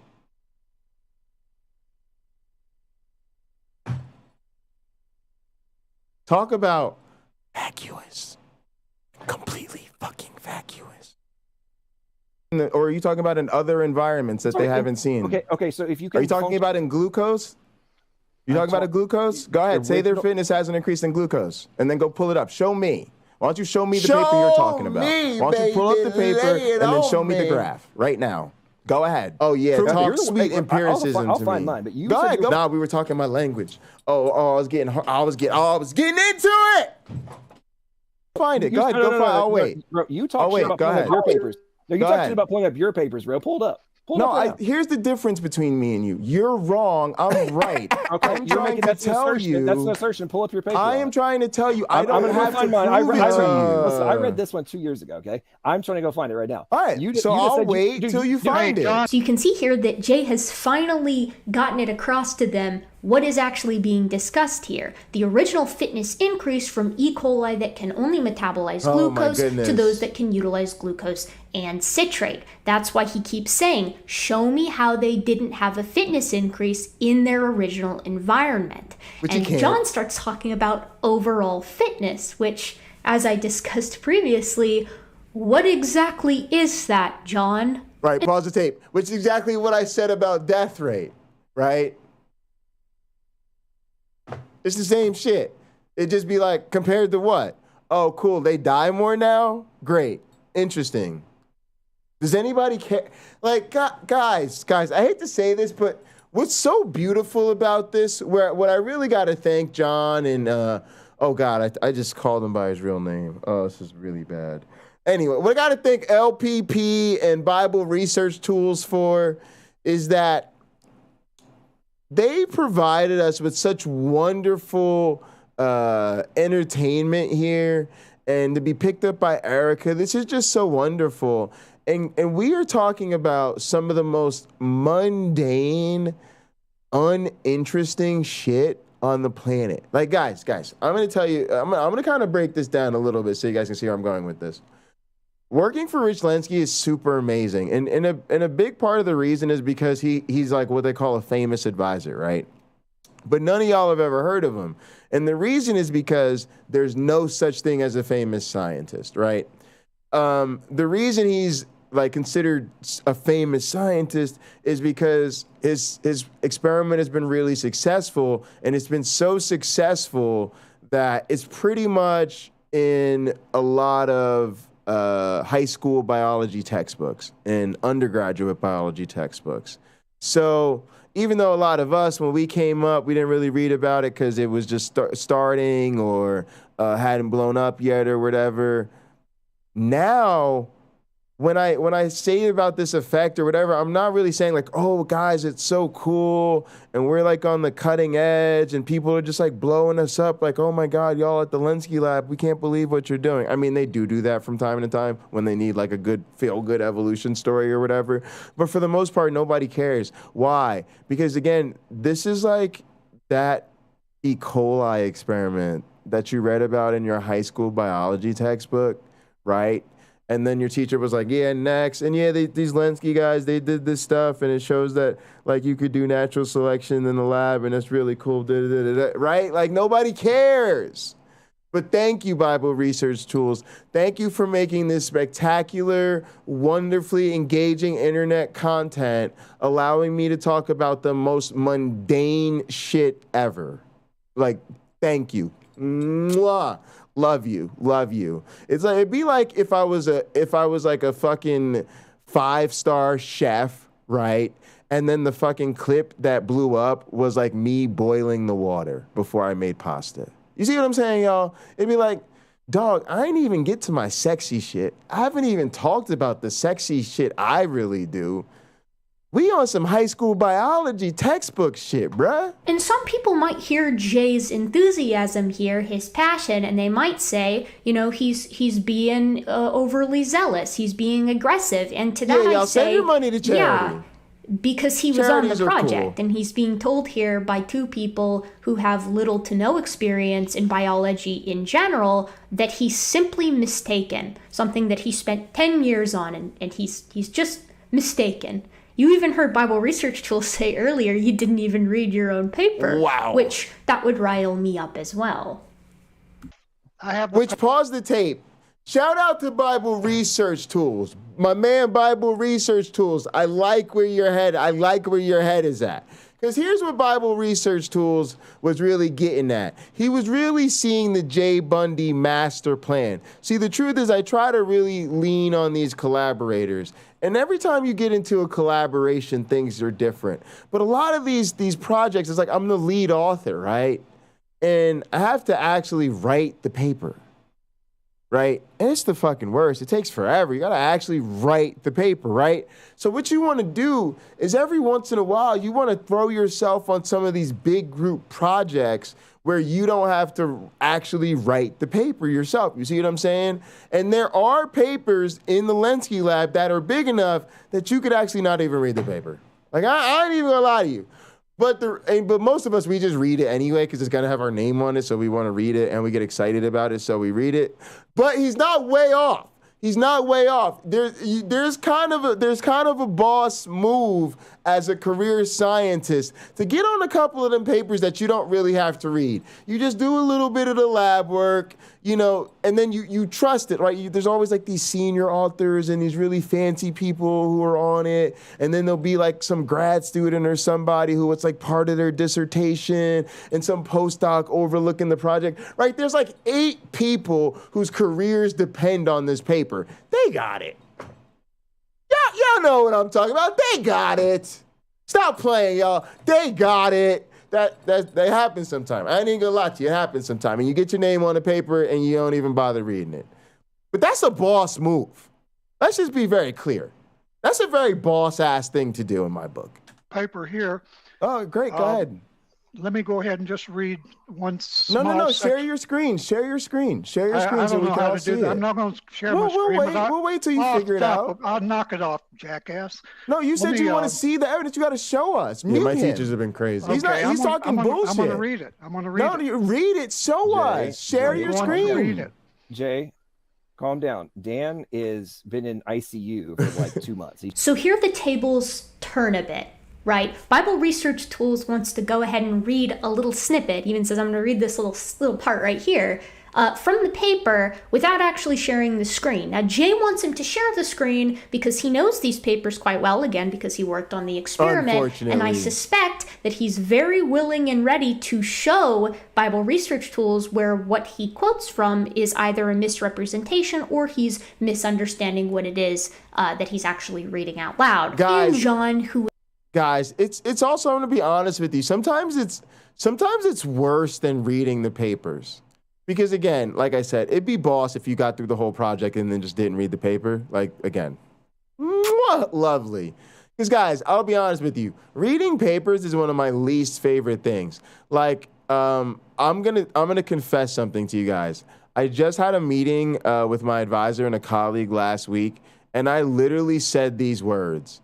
I forget what we were talking about, and I was like, speaking of whatever the fuck it was, can we not read 30-plus page papers anymore? And then I said to my boss in the company of someone else, I was like, I identify as someone who doesn't want to read 30-plus page papers. Do you know how long it takes to read a 30-plus page science paper? I don't even want to tell you. It's a really long time. So, guys, I'll be honest with you. Again, they pay us to make the papers. So, like, I don't really like reading them. And so what I mean by worse is sometimes not only do you read the paper because your colleague wrote it or you're on it or whatever, but guys, a lot of times it's so much worse than that because like you have lab meetings, right? And so they want to show you the data and like talk about their presentation and talk about their project like before they even write the paper. You see what I'm saying? But a lot of times they talk to you and give you a presentation before they even start the project. Sometimes these motherfuckers want you to go to like lunch with them or something so they can talk to you about the idea they have for an upcoming experiment. Nigga, sometimes when these papers come out, you are so sick and tired of hearing about these fucking projects. You hope you never, ever have to hear about them again. And would you know it, these motherfucking YouTube creatards are bringing them back to life? Talk about a nightmare. It's 1 o'clock in the morning. You're hanging out with your crew, doing your little cult of the flying man business, drinking, smoking, making fun of some religious people, doing what we do, you know. And then you're like in a little late night chat, just trying to get your chill on. And they start talking about biology papers on your ass. Oh, hey, Jay, you want to talk about some fucking LNCA lab hardcore microbiology? Say, nigga, no, not really. God damn. Was being an antagonistic, muting jerk earlier, wants to pump the brakes a little on account of Bible Research Tools just getting out of the ICU. You could call me a bit cold here, but I think that if you're capable of calling someone a jackass, you're probably capable of sharing a screen. ICU or no ICU. So tell them to share the link with you, and then you can share your screen and you can share. Calm down, Jay. No, y'all talking big. Muted again. Started to cut a promo. Got muted. Coli in a novel citrate-only resource tugged on my leash too hard. Volume 9 of eLife. And there, like I said, you were wrong. Well, okay, this is LNCA paper that I got. This is where he said this. He said, we conjecture that the evolutionary refinement of traits that open new niches may often promote evolvability at the expense of robustness and overall good health. Now, that's 2020. All right, LPP, can I have 30 seconds to rebuff this? In the context of what we've covered earlier in this video, you now understand that Bible Research Tools has demonstrated he doesn't know what fitness is or how it works. What is the definition of it, how it is context specific. And now Jay will continue. Sure. Please. You can't after he finishes his point. Continue, Dan. He's done. Can I just finish this already? Okay, great. Right, you were rocking with the Most High Apostle of the Cult of the Flying Man. Do me a in favor, the name of the Trinity. And read the title of that paper 3 times in a row. The title is meaningless. The title is meaningless. Do me a favor, please. Name drop evolution. I asked you to do this. Just and again, folks, like I love to say this. I'm proud to say this. I'm a motherfucking science professor, right? I teach my students, my advisor taught them these things called the 3 T's, theme, topic, thesis. It really helps them stay organized when they're talking about a paper or working on a group project or reading a paper. And I also have them, be able to identify the test, right? How do you test the thesis, right? So we've got our theme, within our big theme, we've got some topic, we've got our hypothesis, which is our thesis, right? And then we've identified a test. And when you do all that, it should help you create a meaningful secret fifth, which is called title. Title is the secret fifth T. The title is very meaningful. And good scientists always name titles very effectively. It's a huge part of writing a paper well. And there's a lot of finagling and collaborating and revising that goes on and getting the title right. But he dodges this, and I'm going to show you guys how he dodges it. And what I would have been able to demonstrate had he not dodged it. Just play the game with me. I did it your way. Please read the title 3 times. Well, part of it was right there. Read the title for me. Rapid evolution of citrate utilization by what? But it wasn't evolution, it was devolution. Now, here's the thing. So he goes, rapid evolution of citrate utilization by Escherichia coli by what? And then he stops and he goes, but it wasn't evolution, it was de-evolution. Listen to it again. Well, part of it was right there. Read the title for me. Rapid evolution of citrate utilization by what? But it wasn't evolution, it was devolution. Okay, you said a citrate, all right, now that's huge because the rest of the title, right, it's actually rapid evolution of citrate utilization by Escherichia coli by direct selection, right? And, you know, the require CIT and DCTA. But the huge purpose there is direct selection. In this particular environment, they are directly selecting for citrate utilization, which is not the case in the long-term evolution experiment. In the long-term evolution experiment, we have a case of natural selection where they're not evolving in a citrate-only environment, where the one population evolved the ability to use citrate. So even though I asked him to politely read the title 3 times so I could make sure we got it through his thick skull, y'all notice how slick he was. He basically had to be hassled to read it even once, and when he did, he skipped the critical part. He went right by it, right? And we get back to it by talking about these environments and stuff, but I wanted to point out for you guys, which I didn't then, because I didn't even go back to the title, but that direct selection part is important, and you could see him go right up to it and skip it, which again really questions how much faith these people have. Devolution.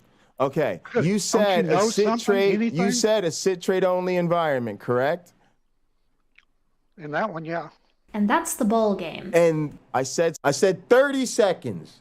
I'm trying to get him to read the title, and then as soon as I basically get him to acknowledge that in this experiment he's talking about the citrate-only environment, boom. What does Erica recognize? And that's the fucking ball game. Right? That's that shit No Name be talking about, right? Where it's like, there's 2 hits. Jay hits you, you hit the ground, hit my motherfucking music.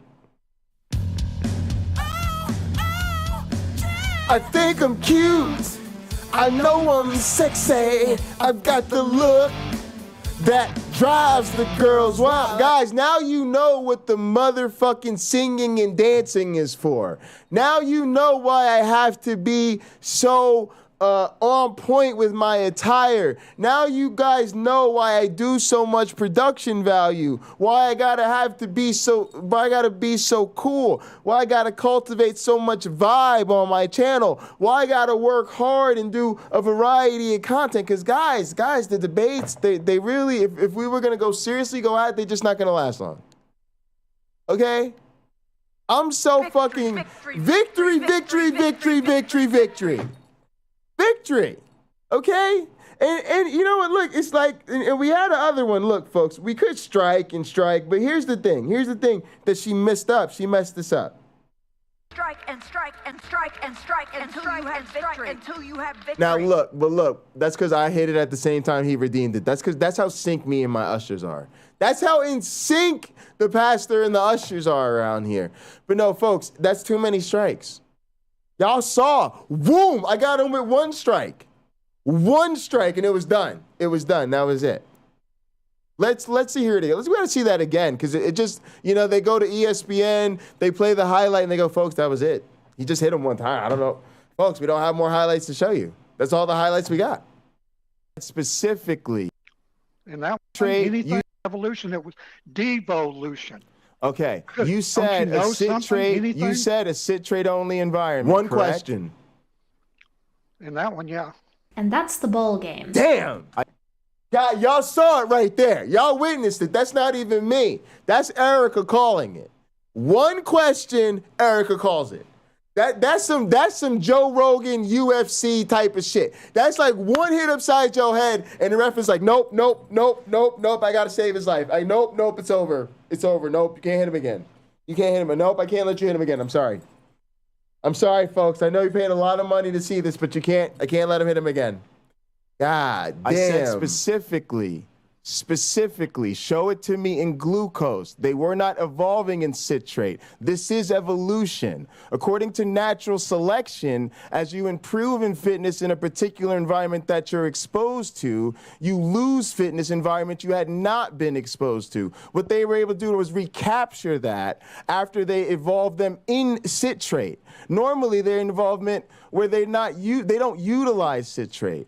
So this is not the environment of the experiment. You're talking about a citrate-only environment. They evolved in glucose, and only one population and evolved the ability to use citrate. Yes, folks, what you're seeing is one of them serious-ass KO-type situations, right?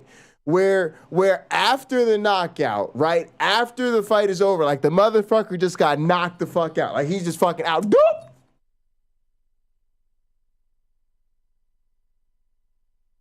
And then he finally comes to, right? And the ref is taking longer to explain to him how that he got knocked out, how he got knocked out. You know what I'm saying? Like the recovery takes longer than the actual fucking fight did. Like it takes longer to explain the ass whooping than the ass whooping took. Unbelievable. Which is the evolution of an That's the one that lost. Like I said, y'all gonna have to do better. It increased death rate. It didn't lose. What did it lose viability? It still grows in glucose and it grows on citrate. What are you talking about? They don't even know what happened. Now that Bible Research Tools clearly doesn't even understand the difference between the 2020 paper that he is citing and Jay's original discussion of the E. coli with the CIT plus ability. These are two completely different experiments, and I'm not quite sure that Bible Research Tools knows that they are. But then we eventually get to the point of this whole thing, which is what Jay says at the end. So I'm going to let him say that, and then we're going to discuss it for a minute. See, here's the problem. You're being a jerk right now. And I don't mean, No. I don't mean to say this. I'm going to be honest. I'm going to be honest with you. Who else would come in here and they would say to you, I literally just graduated from this lab. I literally just wrote a dissertation with this man, and you're gonna actually sit here and after I spent 10 years in the LNCA lab and tell me I don't know the LNCA lab research. Fellas, literally I gotta go at 2 o'clock, but you've been very disrespectful. You would never insult somebody's intelligence that way, and don't act like you would. You did it because you want to deny evolution at all costs. No, I'll come back. I'll come back. I'm good. But you totally disrespect. Yeah, sure. And by the way, guys, a couple things. Like I said, triggering me when you talk about my advisor, but also I had told them a couple times that I was going to have to go at a certain time, and so I just was kind of following through with that. And again, I'll go back on LPP. I know people think he's crazy, but we're just used to him. I have a saying, right, which is apologists are going to apologize. And they all have their favorite arguments or their favorite tactics. And like I said, unfortunately, once you've got them figured out, they rarely even bother to switch it up. I think we know how to deal with LPP, right? Like none of us, is going to get fired being triggered over something LPP did to us, and like we're going to go in the work the next day and just flip out, right? And most of us just laugh it off and go to sleep because we all know he's rude, he's going to mute you, he's going to try to make himself sound smarter than you. And so I don't know. I just feel like there's much worse to deal with. I think I'm just so traumatized by all the penises we've seen, all the dick bombers that we had while we were trying to get going on this community here, that I feel like if somebody keeps their dick in their pants, then like I've won, right? Like when I don't see somebody's genitalia in a conversation. I'm like, they were reasonable. You know, they're reasonable. They're really easy to get along with. I think I've been traumatized, and over time maybe I'll raise my standards after I recover from this. But yeah, it's like when somebody's been awful to you or like abusive to you, and then like the first guy that buys you ice cream, you just sleep with him. You know what I mean? Like that's kind of where I'm at with it. So it happens. It happens. Isaac Asimov once noted, "There is a cult of ignorance in the United States, and there always has been. The strain of anti-intellectualism has been a constant thread winding its way through our political and cultural life, nurtured by the false notion that democracy means that my ignorance is just as good as your knowledge." We just watched one of the crudest examples of the... Pause the tape. This was awesome too. Like, so I haven't read this book, the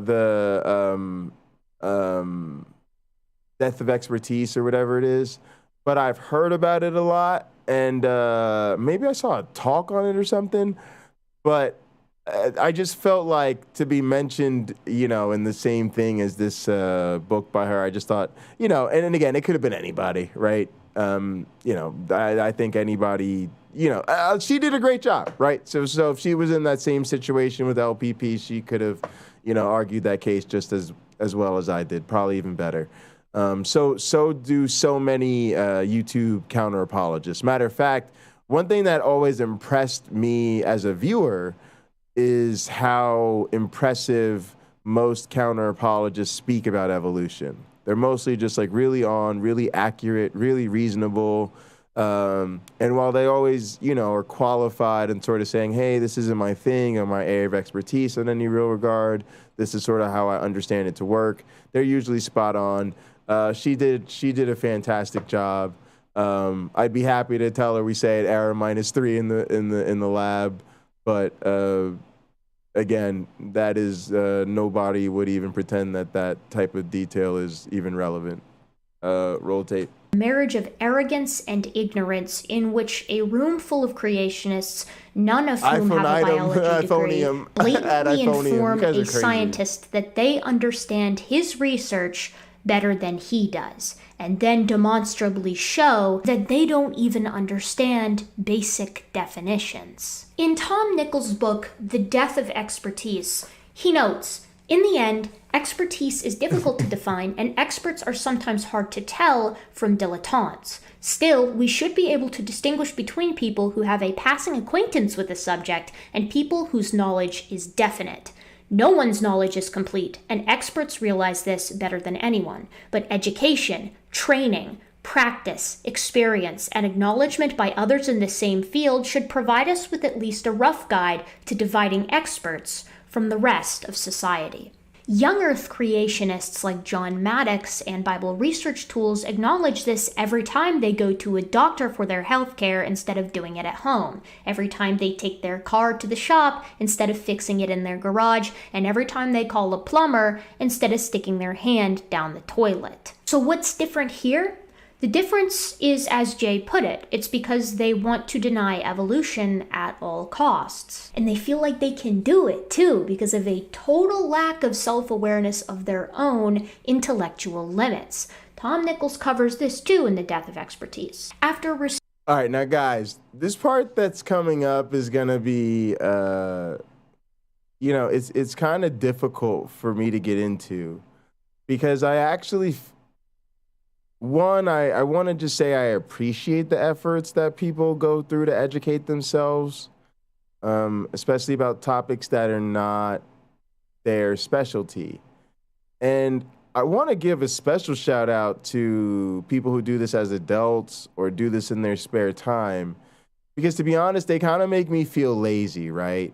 Like, I do the science that I do for a living, and when I'm not doing that, I rarely want to do anything serious. And I definitely don't want to, like, study some other field. I mean, you know what I mean? Like, I might pick up an interesting book from time to time, but I'm not going to really go at it. So all these people who sort of have a full-time job and a life, and they're raising a family and shit, and then they hop on YouTube, and then they're like reading these papers and reading these books, and who knows, signing up for courses with Bart Ehrman and shit like that. Like, as a scholar, like, I respect the fuck out of that. I'm always talking about how the education system is fucked because let's just say roughly a person lives to be 80. It's a thought experiment. Let's not fuck with the numbers too much. A person lives to be 80, right? Let's just say, if we're lucky, they're in school till they're 20. I know that's grossly wrong. It's probably like 17 for most people or some shit. Well, whatever. Let's say it's 20, right? Then it's like a quarter of your life you're in the formal education system, and then the other 3/4 you're not. But it's worse than that. Because the quarter that you are in the school system, you're not raising a family, you don't have a job, you can't vote, on and on and on, right?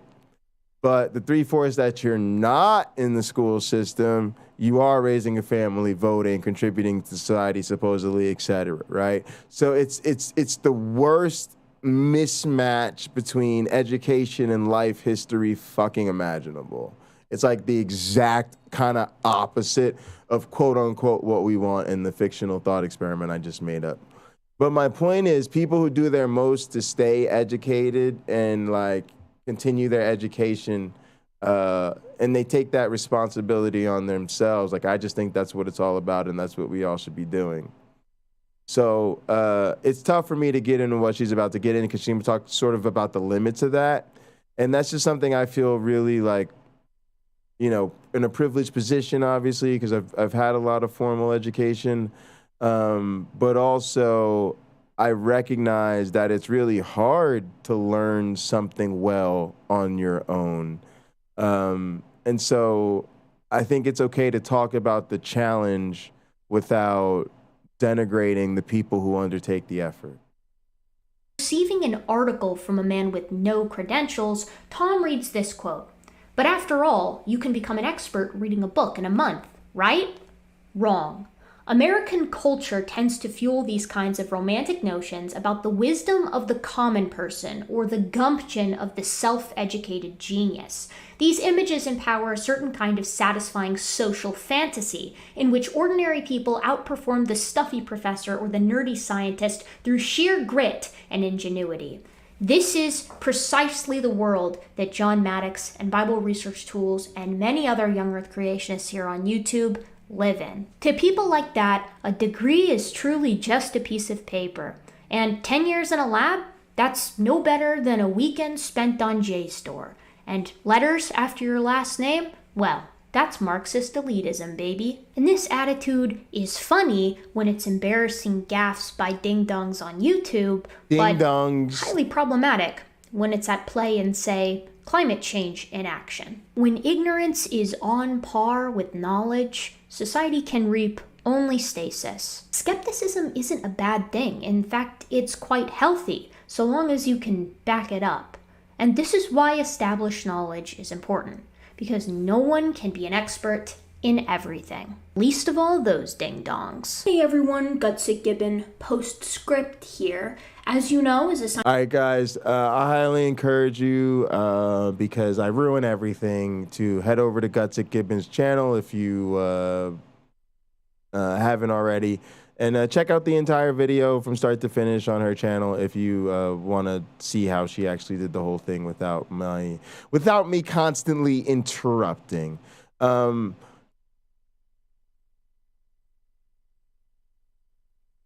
Yeah, so that was special. That was special. That was a special one for me. That was super, super awesome. Like, I just can't say enough about how excited I was when I saw that. All right, cool. I'll tell you guys a story of what seeing that was like. So I was kind of stressing, having a bad day. The last couple days have been kind of rough, actually, because I've been having power issues. There's been a lot of great things happening in my life, but bad things happening in my house. I'm normally really happy here, but the power's been out the last couple days, and then I've been having a lot of tech issues. Anyway, so my power's totally out. I can't do shit, and I'm looking at my phone, and I'm getting texts from Cameron. I'm getting Instagram stuff from Cameron Bennett, and he's telling me, I see this like these messages about what's going up, and I scroll up, and he's saying, Gutsick Gibbon did a video, and I'm thinking this is a gag, or where did he get this from? Or I'm thinking maybe like she mentioned me somewhere or clipped something from somewhere. So I really at first thought it was kind of a prank, and then when I first got into it, didn't really know what was going on. But man, when I saw this, it was wild, and so I actually watched it a couple times. I like sat down myself and took the time to watch it and enjoy it at home. And I got emotional after the first time, just because, we've been working really hard lately to grow the community and get the content out there. And you make a lot of weird decisions along the way to getting something like that. And especially when again, it's something that's clipped, it's 1:30 or whatever it was in the morning. And, it's just sort of these random conversations that mostly I get into just thinking it's a good opportunity to get some practice, maybe get some new viewers and, get some experience, right? But, anyway, super cool. She didn't look it up before she did the video, but she kind of promoted it in the chat, in the comments section afterwards. And so, I think hopefully maybe I'll be able to set something more official up with her in the future. Yeah, and Cameron was a huge help getting that comment pinned. So the other thing is I want to talk a little bit about, I guess, what we're going to try to do moving forward.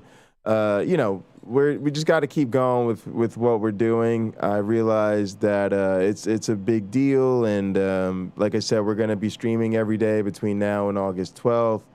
But for me, we're just going to keep going, right? We're just going to keep making our content, doing our shows, doing our channels. I made a link tree, but yeah, I'm going to start doing more collaborative stuff. I'm going to try to reach out to some other channels and maybe send them a link to this and see if I can set up some more interviews or maybe some guest appearance on some other channels. I'm also hoping to make those co-streams. So like maybe for instance, if I get to do something with Erica in the future, maybe I can get her to like co-stream it on her channel so we can be on both channels. I'm hoping to maybe try something like that out the next time I do something with Rebecca from Bread of Life. Restream gives us these links that she could use to sort of where we could actually be live on that channel as well. It'd just be a much easier way to sort of direct and fuse the collaboration. And so, yeah, I'm definitely going to seek more of that. People have been mentioning doing more evolution debates. I'm going to try to do some of those if the opportunity arises. I normally don't do debates. I don't see myself as a debater, but I do recognize it's definitely a way to do more of what I am trying to do, and it's a good opportunity. And I think people wanting me to do it is enough reason for me to take it seriously and be motivated to do it. So glad to hear that. Yeah, collab takedown, exactly. That would be awesome. Yeah, so it's so weird with all of this. Like I said, my message with LPP, ironically, and all of this is, where would I be without you? I only think about you. I mean, it's just the irony of it, right? Because they think they're doing such a great job of taking you down, and then they're doing you a huge favor. So it'd be fun to... Also, guys, I think if I do some of this collab stuff, it'd be a good opportunity to start making more videos. That's the other thing I'm going to start doing, is I'm going to start making more promo videos, more funny little comedy videos to put up on the Jay Bundy channel. And so, yeah, I'm going to keep going. We're going to keep doing a lot more. We're going to try to take things to the next level. We're going to try to take advantage of the momentum and just stay steady and hope more of these type of opportunities are coming down the road.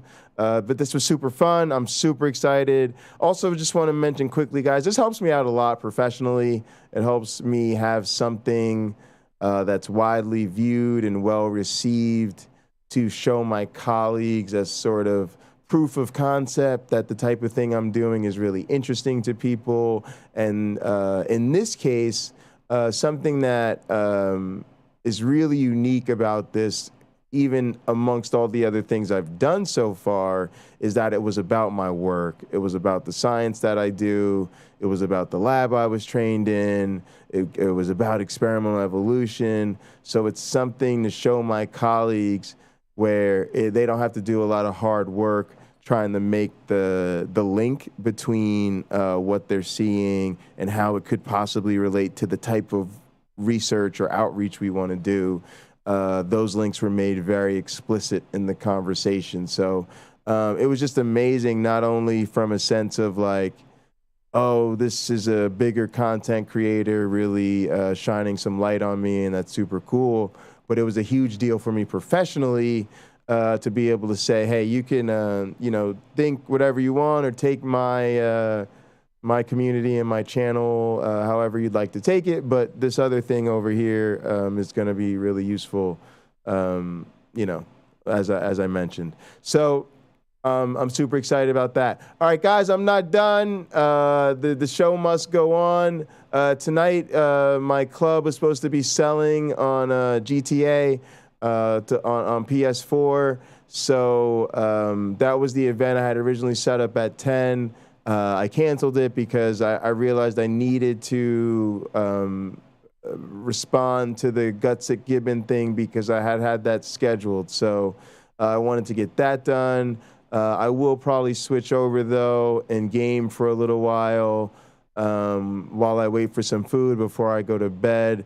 So if you guys want to rock with me, please do that. But in the sake of ending this video, I want to end this event so that I don't need to edit this video too much and that this stream is nice and digestible and that it's all pretty much related to responding to the Gutsick Gibbon video. So I'm going to end this stream and then I will start another one probably in about 5 minutes or so. I'm probably just going to keep rolling here. I don't want to give myself too much of a pause. So yeah, those of you that want to keep going with me, it's after party time. I will take live callers. I will take live call-ins. If you guys want to respond, let me know what you think about all this. Give me some ideas for collaborations and stuff we can do.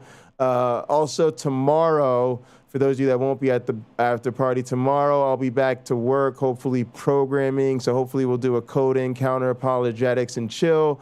I'll be working on sort of behind the scenes, working on my actual digital evolution experiments. Excited to do more live streams of my work. I want to show you guys my research and what it is I actually do in terms of my experiments. So very excited about that. Stay tuned. There's always more to come. And again, folks, the after party will begin here shortly. So you guys can just camp out on the channel if you'd like.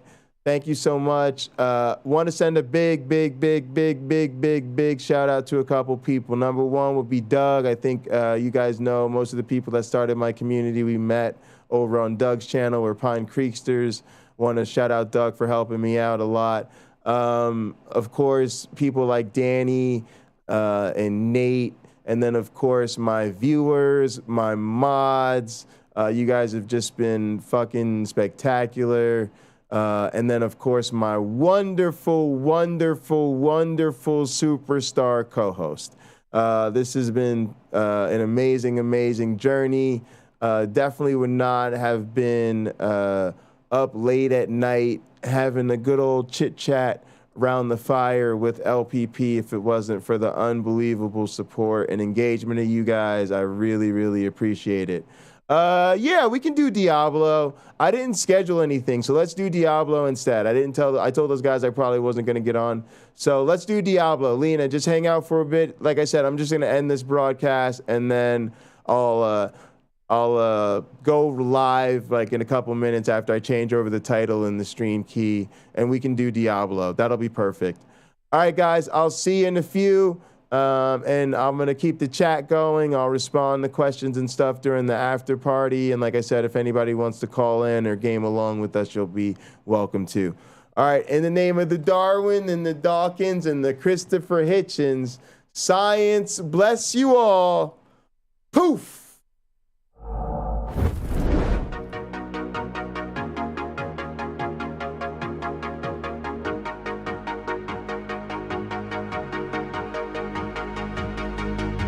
She got that sweet juice, Minute Maid, summer vibe, that lemonade. Take a sip, blowing purple clouds, taste like lemon haze. Conversations back and forth like damn, we could go on for days. Looking back at it like damn, she bad when she walk away. Here we go, been down this road, they already know.